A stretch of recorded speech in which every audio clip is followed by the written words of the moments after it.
The palace of Athelion gleamed like a jewel under the moon.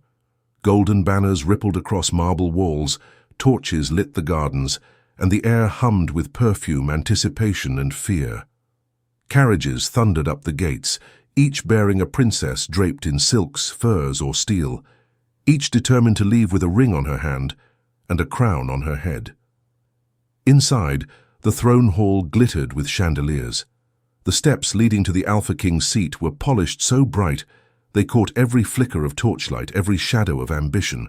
Whispers spread like wildfire through the crowd. The strongest bloodlines are here. The king must choose wisely, for war stirs at the borders. Only one will rise. The rest will return humiliated. And before we step into this forbidden story of ambition, betrayal, and secret love, subscribe now. Because what happens inside this palace is something you won't want to miss. 100 princesses came to win a crown that night. They arrived in golden carriages and thundering processions, their silks trailing behind them, their jewels heavy enough to buy empires. Each one came with a kingdom's pride in her smile and a dagger hidden in her eyes. The palace of Athelion blazed with torches and music, its marble halls alive with ambition, jealousy, and politics. Yet even as the grand choosing ceremony began, the Alpha King's gaze did not linger on their gowns or crowns. His eyes wandered, again and again, toward a quiet maid standing in the shadows. The throne hall was a place meant to humble anyone who entered.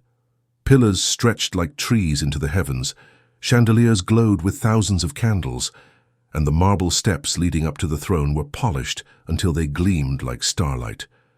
The air was thick with whispers, rumors that this night would decide the balance of power across kingdoms, that whichever princess claimed the Alpha King's hand would not only secure love, but dominance.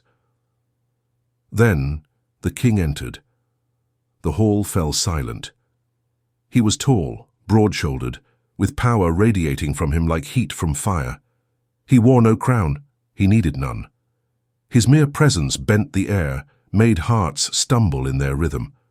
Princesses lowered their gazes, voices hushed, and some trembled under the weight of his stare. They had prepared their whole lives for this moment, ready to prove their worth, to charm, to conquer. But while they raised jeweled hands, flaunted polished words, and whispered promises of armies and gold, the king's gaze slid past them. Across the glittering hall beyond the silks and steel, it found her, the maid. At the far end of the hall, half hidden in shadow, a maid bent under the weight of a silver tray. Her dress was plain, patched at the sleeve, and her hair was tied hastily. She did not belong in this world of crowns and daggers. She moved quietly, refilling goblets, adjusting plates ignored by nobles who towered above her, and yet unnoticed by all but one. Every time she passed, the Alpha King's eyes followed. Something about the way she lowered her gaze, something about the quiet strength in her shoulders, something he could not name. She moved quietly with a silver tray, careful not to brush against the gowns worth more than her life. And yet, though she lowered her eyes and bent her shoulders, there was a quiet strength in the way she carried herself. She was meant to be invisible, but to the king, she was the only thing visible at all. The ceremony unfolded. One by one, the princesses stepped forward to present themselves. A warrior princess from the north recited her victories in blood and steel. A sorceress from the east raised her hand, her eyes glowing faintly as she promised visions of a powerful future. A daughter of the south, draped in rubies, announced her dowry could feed 10 kingdoms. Every woman fought to dazzle him, to dominate the others, to stake her claim. Behind their smiles, daggers were sharpened. Every bow was laced with venom. And through it all, the Alpha King's expression remained unreadable. His nods were measured, his silences heavy. Only when the maid passed quietly along the shadows did his eyes soften, tracing her every step as though she carried something more valuable than any dowry. But the palace is a cruel place for those without power, and fate does not often spare the lowly. When the maid approached a cluster of princesses to pour their wine, her hands steady and her eyes lowered, the southern jewel-clad beauty glanced at her and let out a sharp laugh. "Even the palace allows strays now," she said, her voice cutting through the music and chatter. "How pitiful. Does no one sweep away the servants before the king's ceremony? One might think they let the dogs in too." The words rang out, and silence followed. Laughter rippled across the hall. The maid froze, her cheeks burning. She whispered an apology and bent lower, but in her fluster the goblet tipped. Crimson wine spilled across the jeweled princess's gown. Gasps filled the room. The princess's face twisted with rage as she shoved the maid so hard that the tray clattered to the floor. Silver and glass shattered, ringing through the hall like a cruel melody. The maid fell to her knees, scrambling to gather the shards, her hands trembling, cutting against sharp edges. Blood dotted her skin, but she did not cry out. She only whispered another apology, her voice barely audible against the sneers. The princess raised her chin and spoke loudly enough for the king to hear. "Your Majesty, is this the kind of filth your palace keeps? Imagine what sort of queen would be made in a place where servants cannot even hold a tray." The hall waited for the king's answer. 100 princesses watched, some smirking, some feigning pity. The maid stayed bowed low, wishing she could vanish into the stone floor. And then, something happened. The king stood.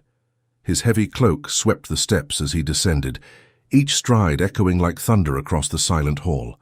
He walked past the rows of princesses, their painted smiles faltering, until he reached the maid still kneeling on the floor. She dared not lift her head. But the hall gasped when his hand, calloused, strong and royal, reached down and touched hers. The Alpha King bent just slightly, his voice low enough for only her to hear. "You are bleeding," he said.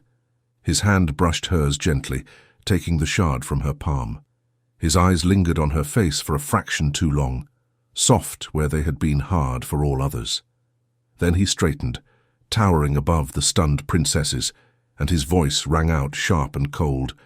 "No servant in my house is filth, remember that." Gasps broke through the hall. Whispers spread like wildfire. The princess who had mocked the maid paled, her jeweled lips trembling. The maid still knelt frozen, her heart pounding, the warmth of his hand still burning against her skin.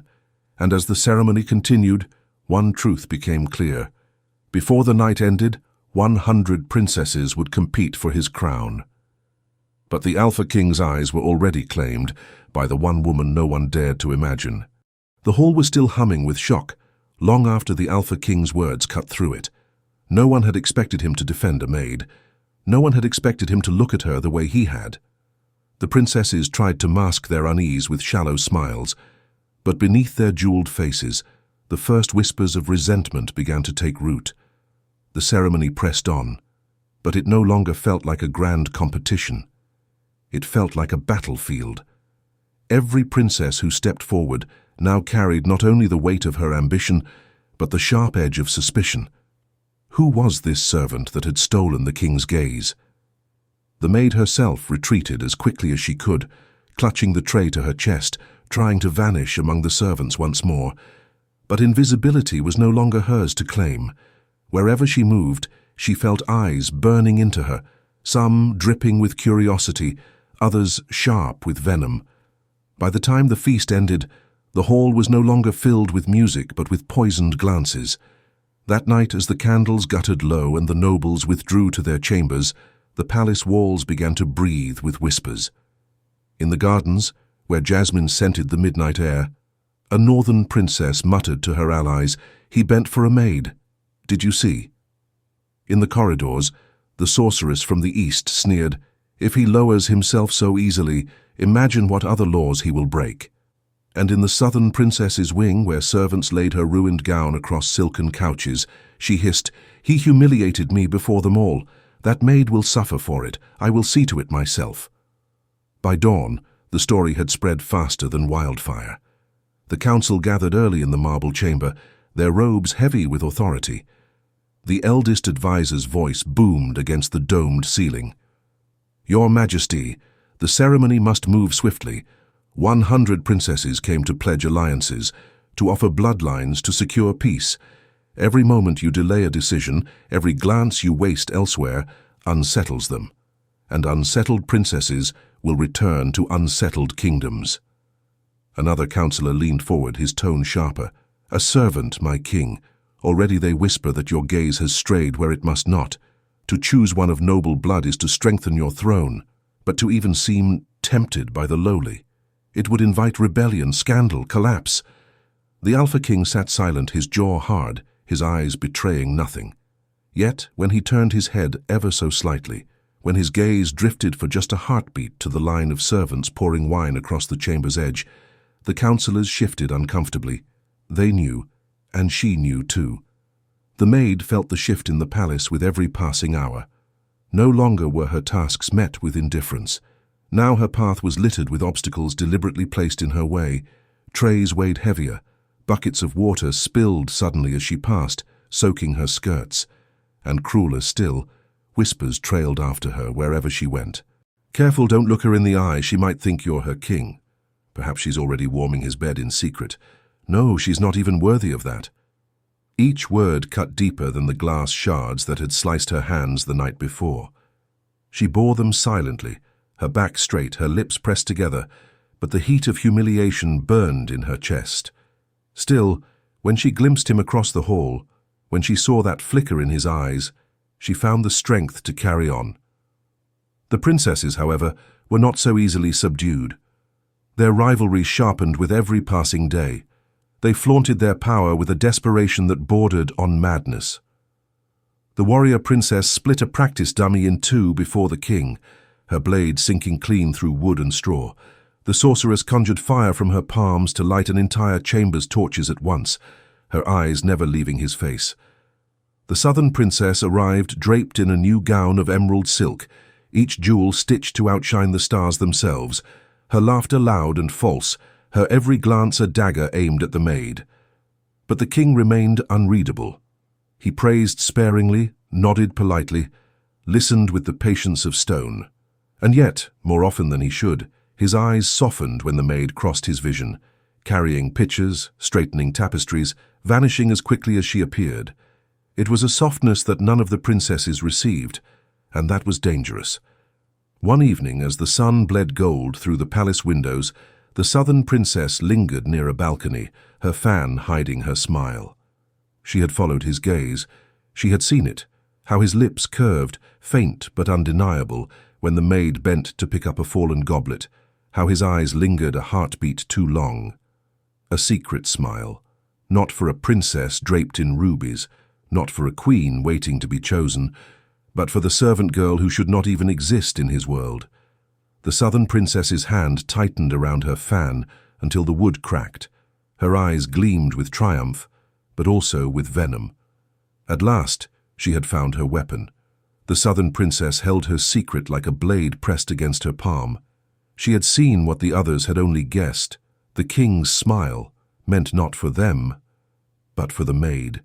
It was faint, fleeting, but undeniable. And in the venomous court of Athelion, even the faintest smile could topple kingdoms. The next few days unfolded like a dance of daggers. The princesses flattered harder, fought sharper, their charms sharpened to weapons. Each tried to outshine the other, not only in beauty but in cruelty. And the Alpha King, seated high upon his throne, watched with an expression carved from stone. They thought he was silent. They thought he was blind. But he was neither. For the king had grown weary of masks. One morning, as dawn poured its light through the palace arches, he set aside his crown, donned a simple cloak, and moved unseen among his own servants. The maids and stewards, startled, did not dare question it. They bowed, they lowered their eyes, and they whispered, "The king tests us." He carried trays, swept corridors, poured wine, always in silence, and none of the princesses recognized him beneath the plainness of his disguise. It did not take long for their true faces to emerge. The warrior princess who boasted of honor struck a servant across the cheek when he tripped with her armor straps. The sorceress who promised wisdom laughed cruelly as she demanded a maid kneel and kiss the hem of her gown. The jeweled princess of the south mocked a servant for mispronouncing her name and flung her goblet at the girl's feet. One by one the masks cracked, and the king saw what lay beneath: vanity, pride, cruelty. But there was one who did not see him, not truly. The maid, still bearing bruises of mockery from days past, simply worked. She carried buckets, her arms trembling under the weight, yet when another servant faltered, she steadied him with a quiet, "Here, let me help." When a boy burned his hand on a torch, she tore a strip from her patched sleeve and wrapped it around his palm, whispering, "It will heal faster if you keep it clean." And when the cloaked king himself stumbled while carrying a tray of goblets, she rushed forward without hesitation, catching the silver before it fell. "Careful," she whispered, unaware she spoke to her king. Her smile was small, tired, but real. "They will punish you if you break these." For the first time in years, his heart faltered. He had faced assassins, conquered armies, silenced rebellions, and none had unsettled him. But this maid, with no crown, no power, no shield, disarmed him with nothing more than kindness. She did not flatter. She did not boast. She simply was. And for him, that was enough to shake the earth beneath his feet. Yet the palace was no place for kindness.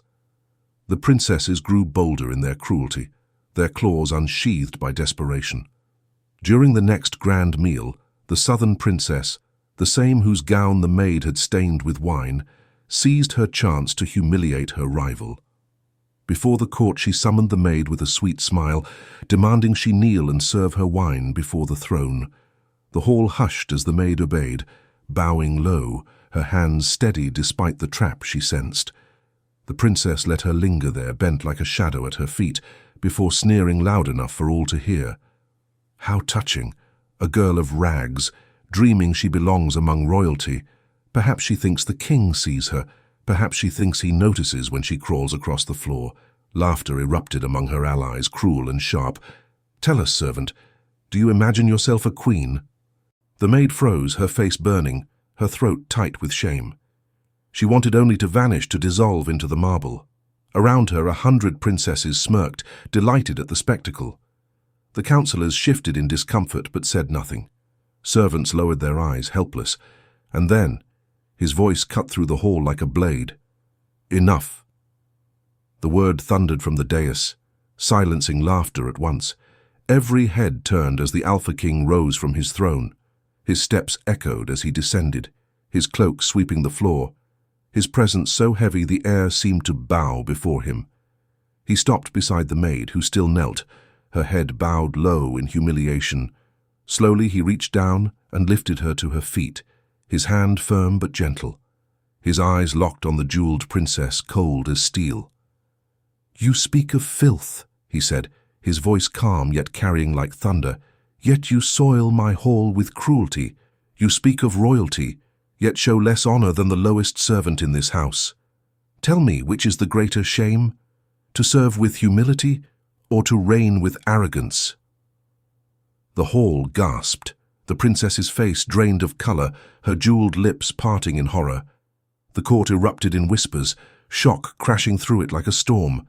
The king had not only defended the maid, he had done so publicly, before all. The maid stood trembling beside him, her heart pounding as she dared to lift her eyes. And in that moment, as the court stared in stunned silence, it was clear. The bond between king and servant was no longer invisible. It was dangerous. It was undeniable. And it had just been declared before them all. The king's words reverberated through the throne hall long after he had spoken them. No one dared laugh. No one dared whisper. The jeweled princess's face had crumbled into pale shock, her eyes darting wildly, as if searching for an escape. The maid, trembling, stood at his side, lifted by his hand before all to see. And though she wanted nothing more than to vanish into the shadows again, the damage was done. The Alpha King had drawn a line before the court, and the line was drawn in fire. That night silence did not reign in the palace. Instead, the walls themselves seemed to hum with whispers, spreading like venom through every chamber. Servants murmured in kitchens and corridors. Princesses hissed behind jeweled fans, their words laced with envy. And councillors, robed and solemn, gathered in hushed tones, their voices weighted with dread. By dawn, the whispers had left the palace altogether. Messengers rode hard across borders, carrying scandal wrapped in urgency. The Alpha King had defended a servant above royalty. When the news reached distant courts, fury erupted like stormfire. In the north, war horns sounded at the insult to their warrior princess. In the east, the sorceress's father shattered a crystal goblet, declaring that no king who preferred dirt to magic could be trusted. In the south, the jeweled princess's kingdom threatened to close its ports, strangling trade. Everywhere, rival kings seethed, their pride wounded, their power insulted. And in Athelion, the pressure grew. The council stormed into the marble chamber, their robes billowing like thunderclouds. "Your Majesty," one elder cried, "this is folly. You are the Alpha King. You may choose any throne, any crown, any kingdom's daughter, and yet you entertain scandal with a servant." Another slammed his hand against the table. "Already letters arrive with threats of war. Shall we throw our armies into the fire because of a maid who carries trays?" But the king's gaze did not waver. "Do you think me blind?" he said, his voice low, dangerous. "I have seen more cruelty in one banquet than on a battlefield. Do you think I do not know the nature of these princesses? Their crowns are gilded, but their hearts are rotted." The councillors shifted uneasily, their eyes darting. They dared not contradict him, but in their silence lurked a truth. Whether he was right or wrong, the kingdoms would not forgive insult. And while the king wrestled with politics, the maid wrestled with survival. Her life within the palace had turned to torment. Where once she was ignored, now she was hunted by eyes that never left her. Servants avoided her, fearful that her shadow might taint them. Food was stolen from her tray before she could eat. Buckets of dirty water spilled near her path until her skirts were always damp. And the whispers, they followed her everywhere, thick with venom. Look at her, walking like she is already queen. She has bewitched him. She won't live to see the choosing ceremony end. The maid endured it all in silence, her heart pounding, her body weary, but inside her something stirred. When she remembered the king's hand pulling her from the floor, when she heard his voice defending her before all, a strange strength bloomed in her chest. It was dangerous, perhaps even foolish, but it was enough to keep her standing. Not everyone saw her as a victim. In the jeweled princess's chamber, plans began to take root. She sat before her mirror, her servants brushing out her hair, while her allies gathered in the shadows. Her face was beautiful, but her eyes burned with fury. "He humiliated me before the court. Me, a princess of the south, while that girl—" Her lip curled. "That girl stole the gaze meant for queens. If the king cannot be reminded of his duty, then perhaps she must be removed." One princess gasped. "You mean—" "I mean," the jeweled one hissed, "that a servant's disappearance will not trouble kingdoms. No one will question if a maid vanishes in the night, and if the king weeps, let him. He will have no choice but to turn to us." The others exchanged glances, hesitant, fearful, but ambition burns hotter than fear. One by one they nodded, their jewels glinting like daggers in candlelight. And so the trap was set. Days passed, and the tension in the palace grew unbearable. Every banquet was poisoned with rivalry. Every council session dripped with threats. The maid moved like a ghost, silent, wary, unaware of the danger closing around her. She clung to shadows, thinking them safe, never realizing that shadows can be treacherous too. It was on a night heavy with rain that it happened. The palace torches flickered low, their flames fighting against the storm winds. Servants hurried to shutter windows, to secure tapestries from the water. The maid, carrying linens down a long corridor, felt the damp chill against her skin. Her footsteps echoed faintly. She thought herself alone, but she was not. A hand shot from the darkness, seizing her wrist.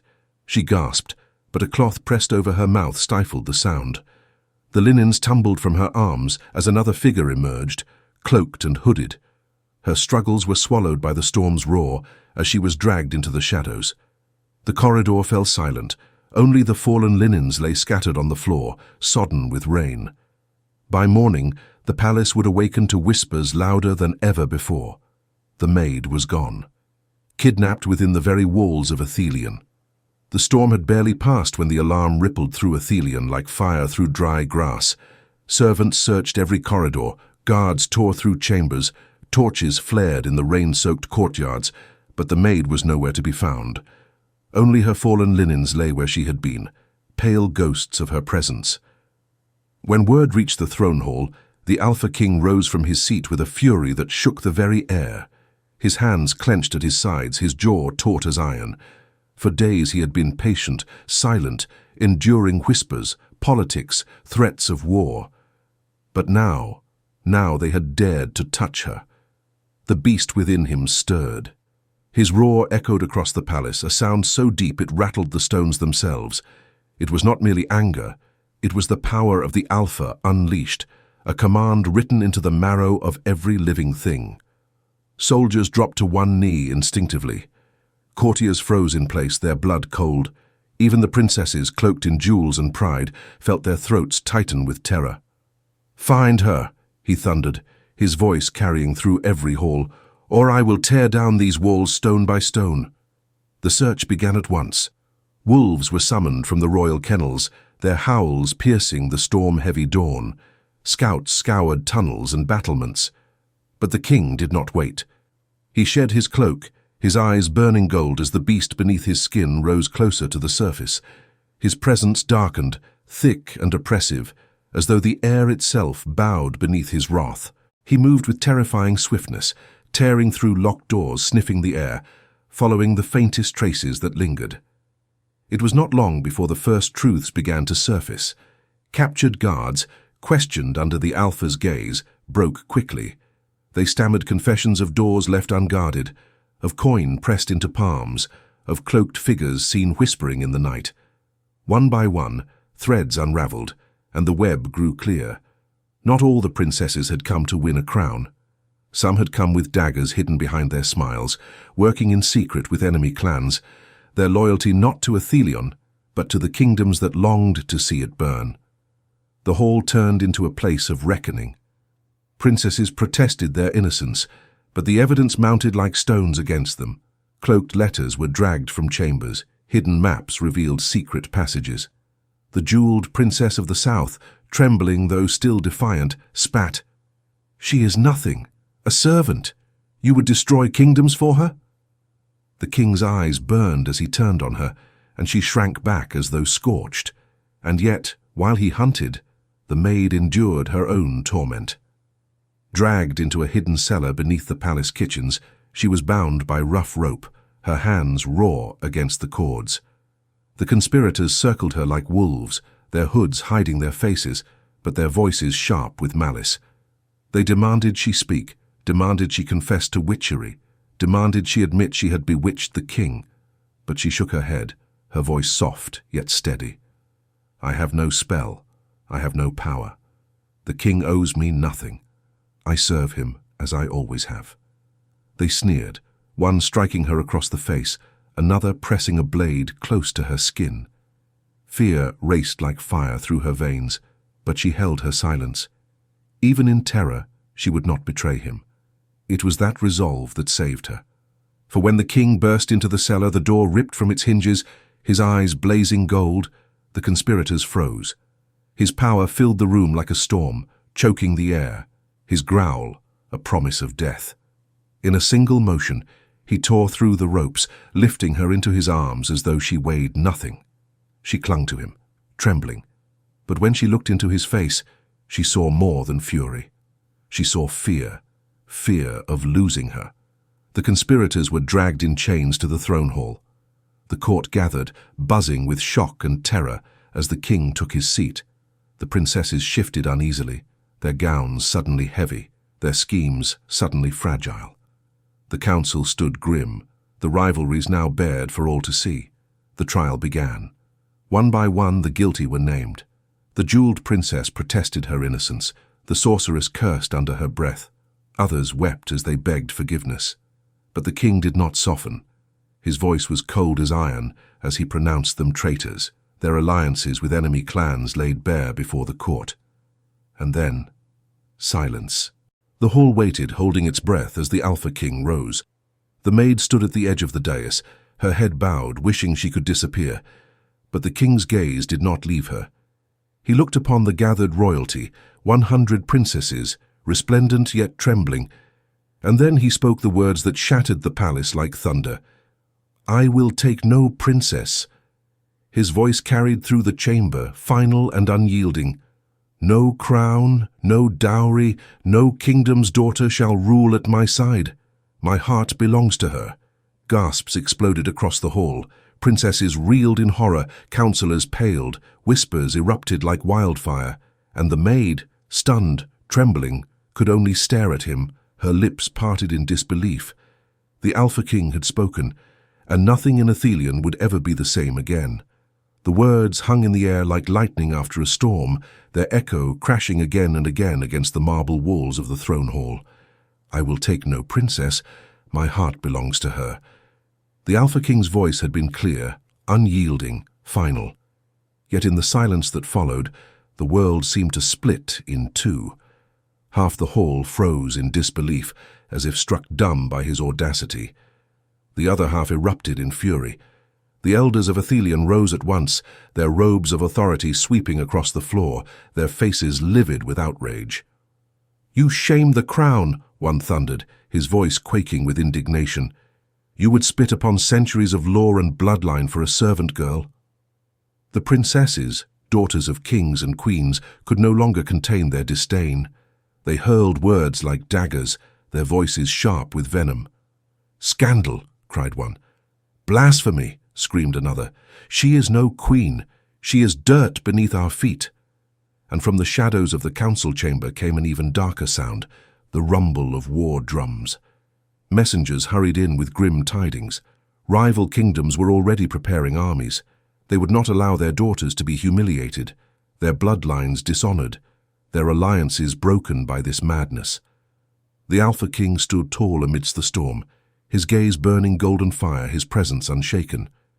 Yet beside him, the maid felt her knees weaken. Every glare, every word of hatred, every accusation seemed to slice at her like blades. She could not lift her head beneath the crushing weight of it. "This is my fault," she thought, her heart breaking with guilt. "He will lose everything because of me. His throne, his crown, his kingdom.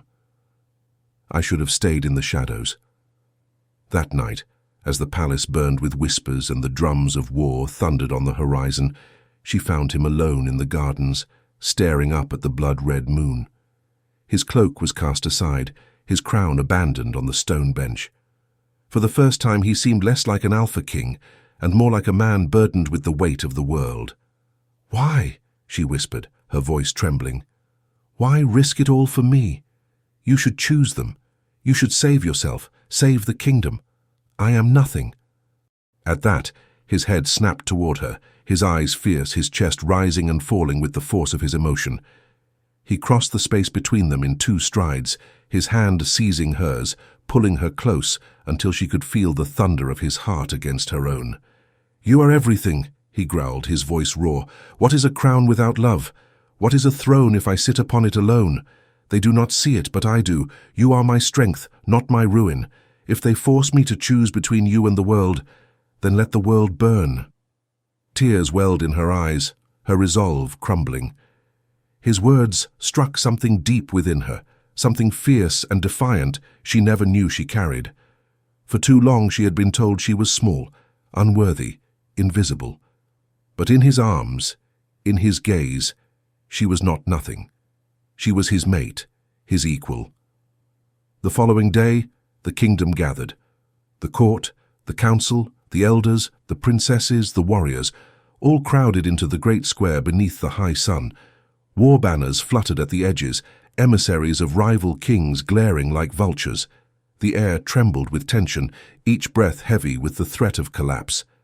The Alpha King emerged, clad not in gold or jewels but in his alpha mantle dark as night, his presence commanding every eye. At his side walked the maid, her head bowed, her gown plain, her hands trembling as the whispers hissed like snakes through the crowd. The elders stepped forward, their voices booming with final warnings. "If you crown her, Athelion will fall, blood will be spilled. No throne in history has survived such disgrace." The rival princesses sneered, their faces twisted with contempt. One spat upon the ground. "Do it then!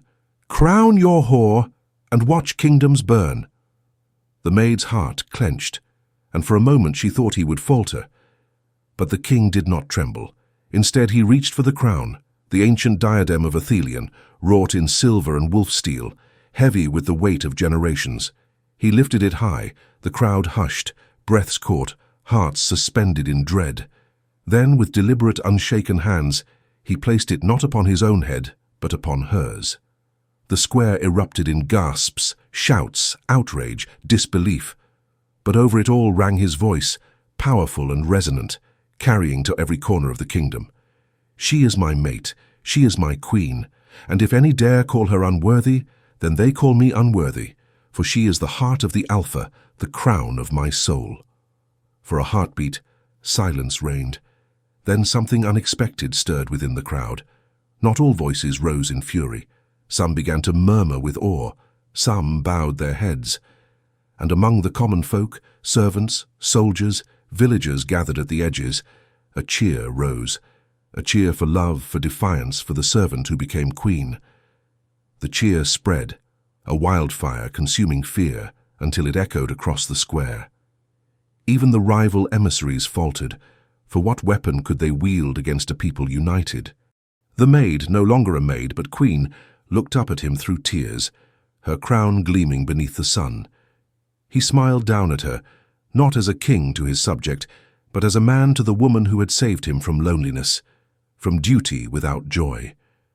And as the roar of the kingdom rose around them, he leaned close and whispered for her ears alone, "See, love was never our ruin, it was our salvation." The war drums ceased, the banners lowered, and in that moment, the Alpha King and his queen stood crowned not in scandal but in triumph, united, unbreakable, eternal.